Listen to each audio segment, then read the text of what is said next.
Sometimes innovation doesn't have to be new. You can copy. Japanese built a business on that with televisions and printers during the 80s.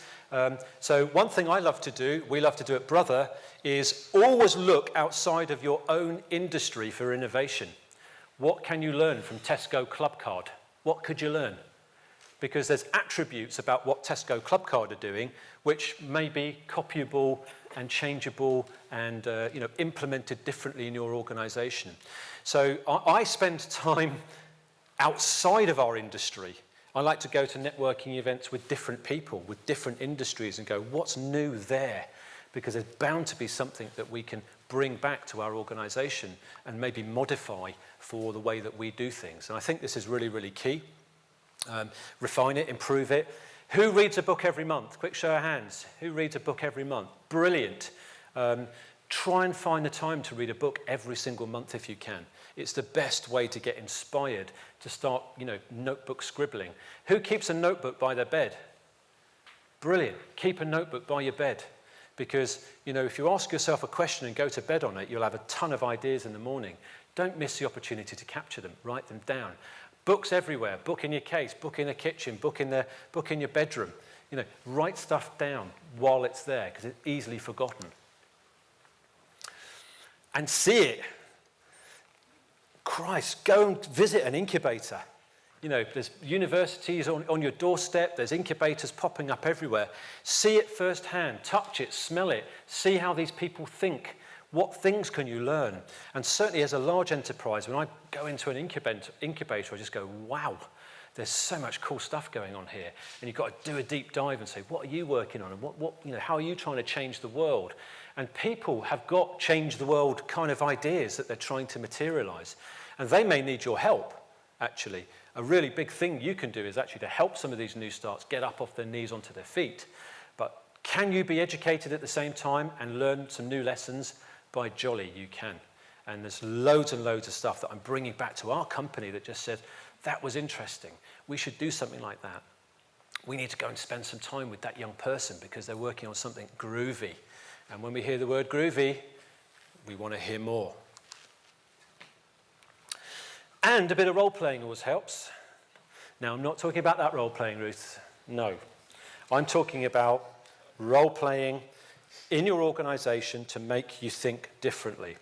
So a good example of a role-play would be if you're trying to solve a practical problem is just say we are now all going to take on the persona of Richard Branson to solve this problem. It's a classic innovation masterclass technique. So everybody, you're now not who you are. If our business got taken over by Branson tomorrow, and he turned up tomorrow morning and looked at our business model and said, well, we're going to make this business more lovable. What's going to happen? So if you're trying to be more cool and groovy and lovable to your customers, what would you do? Well, you'd maybe think like Branson and get everybody to think that way because you will change the dynamic of the ideas that you get.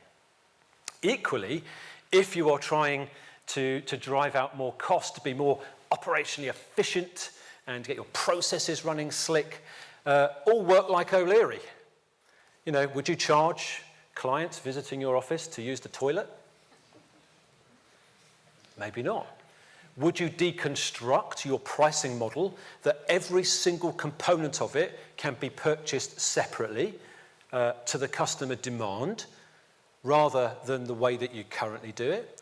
Because that's what airlines have done. They've completely deconstructed it and reverse engineered the way that we buy flights. You might argue some of it's popular, some of it's not popular, but it gives you choice.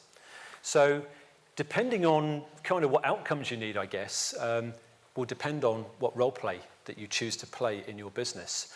And, that takes it outside of the usual sit across from me on a chair, you pretend to be a customer, I'll pretend to be the supplier, when people just go, oh no, I've got something better to be doing. You get a team actually quite engaged and inspired to create great ideas. And this, I think, is kind of where I'm going to start drilling to an end is everyone's so busy. We are all so busy. We've got so much to do. We've got so little time. We've got all these great ideas, how the hell do you work out which ones you're going to back and which ones you don't back? So let me introduce to you my tool for doing that, which again is in the Prezi, so you can all use it. It's called a priority matrix, and it's pretty simple. So you have a big brainstorming session, you've got 100 ideas on the board, they're all here, all wonderful, right? And so what you do is you get your ideas off. Here's the one idea here, and we look at our priority matrix and we say, right, where do we want this? So I don't know, let's say we're trying to enter a new market, with a new product. So we go, right, here's this idea, right, what do we think this idea is going to have on the business if we implemented it? It's going to have a high impact, Phil. We're going to generate the entire budget for the year. Oh, really? Brilliant. So that goes in high to start with. Is it easy, medium, or difficult to do? So how hard is this? Actually, Phil, it would be quite easy. Oh, really? So it's easy, and it's high impact. Is it in our control to do it or out of our control to do it? So do we need cooperation from group, or can we do this now if we choose to? We can do it now, Phil. Oh, so it's in our control, high impact, and easy to do. What do you think we do with those ideas, folks? We do them first. Why? Because it creates impact and it creates traction, and then people see the value of your workshop and they go, I'll do another one. Because lots of people walk out disengaged from your creativity workshops. Why? Because you never do anything about it. Because you try and do everything. And someone's got a massive idea, but that massive idea actually is out of your control, difficult to do, and has quite a low impact. But everyone loved it. It was cool and groovy. So you can do cool and groovy stuff, but do your cool and groovy stuff once you've got a few balls in the back of the net, and they should be your longer term projects more than necessarily the things you're focusing on right now. And that's a great, great, great tool that you go to any innovation masterclass, they will be showing you things like that to allow you to get rubber on the road, which is where it really matters, of course.